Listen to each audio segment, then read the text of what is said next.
बुरे कौवे चिड़िया के छोटे से बच्चे को उठाकर ले जाने ही वाले थे कि तभी तेज भागती हुई मम्मा चिड़िया आती है और दूर से ही कौवों पर कंकड़ फेंकती है। दुष्ट कौवो, मेरे बच्चे से दूर हट जाओ वरना एक पत्थर के मारे तुम्हारा सर फोड़ दूंगी। भागो, मेरे बच्चे से दूर भागो। कालू, जल्दी भागो, कहीं चिड़िया ने सच में पत्थर मार दिया तो खामाखा सर फूट जाएगा। हाँ गौरी, अभी जल्दी से भागते हैं, बच्चे को बाद में देखेंगे। ऐसे वो बुरे कौवे डर के वहाँ से भाग जाते हैं। जल्दी में तेज उड़ने के कारण गौरी कौवी एक बड़ी पेड़ की शाख से टकरा जाती है और घायल होकर नीचे गिर जाती है। कालू, मेरे पंख में बहुत दर्द है, मुझसे उठा भी नहीं जाएगा, जल्दी कुछ करो, दर्द से मेरी जान जा रही है।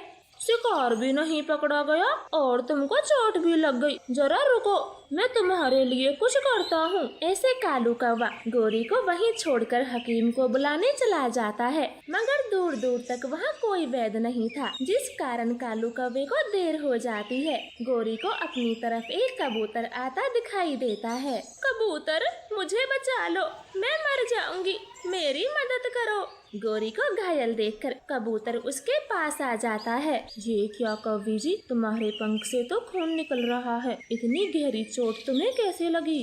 खाने के लिए बेरी के पेड़ से बेर तोड़ रही थी कि तभी अचानक से नीचे गिर गई और ये चोट लग गई। कबूतर भाई, अब मेरे पंख पे पट्टी बांध दो वरना मैं मर जाऊंगी। ठीक है, मैं तुम्हारी चोट की पट्टी कर दूंगा, फिर तुम्हें कुछ नहीं होगा। ऐसे दिलासा देकर कबूतर गौरी कौवे को अपनी पीठ पे बिठाता है और उसे जल्दी जल्दी अपने घर ले जाता है।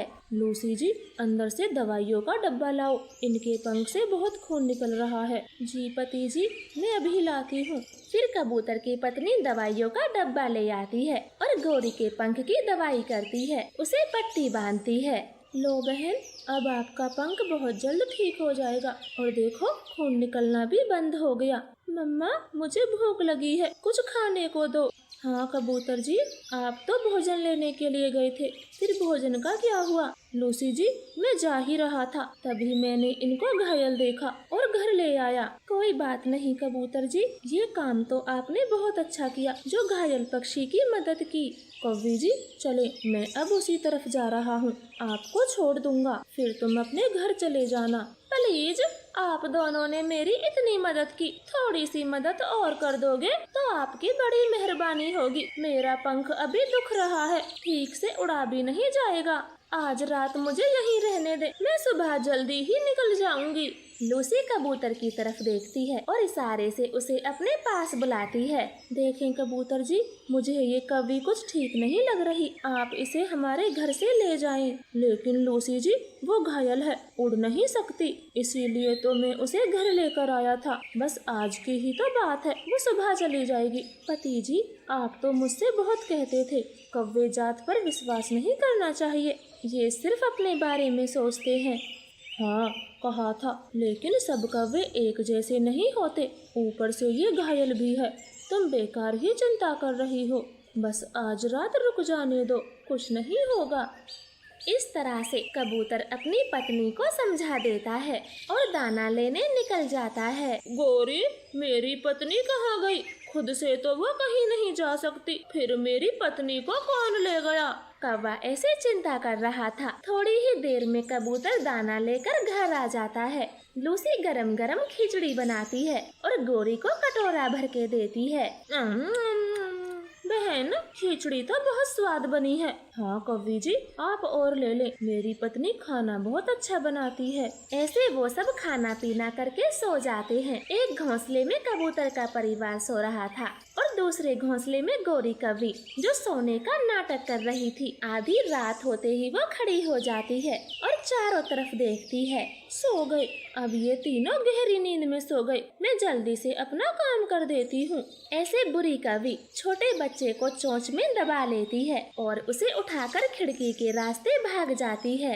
आंटी जी, मुझे छोड़ दो, आप मुझे कहाँ लेकर जा रही हो? मुझे मेरी मम्मा के पास जाना है, मुझे छोड़ दो। चुप, छोटे बच्चे एकदम चुप। अब तो हम सब की माँ चील के पेट में जाएगा, उसका भोजन बनेगा, मेरा सर मत खा। ऐसे गौरी कौवी तेज उड़ रही थी, उसके पंख से खून बहना शुरू हो गया था। धीरे धीरे उसके उड़ने की क्षमता खत्म हो गई थी। हाय मेरा पंख, फिर से खून बहने लगा। अब इसे चील के पास कैसे लेके जाऊं? मेरा पंख कितना दुख रहा है, मैं क्या करूं? गौरी कवि को बहुत दर्द हो रहा था, उसकी आंखों से आंसू निकल रहे थे। कवि आंटी जी, अगर आपके पंख को दवा नहीं लगी तो खून ऐसे ही बहता रहेगा और फिर तुम जल्द ही मर जाओगी। चुप, एकदम चुप करके बैठा रहे, मुझे कुछ नहीं होगा। बस तू यहाँ से भागना चाहता है, मैं सब जानती हूँ, मैं नहीं रुकूंगी। नहीं कवि आंटी, मैं सच में जानता हूँ और आपके पंख को जल्द ही ठीक कर दूंगा, आप बस मुझे नीचे उतारें।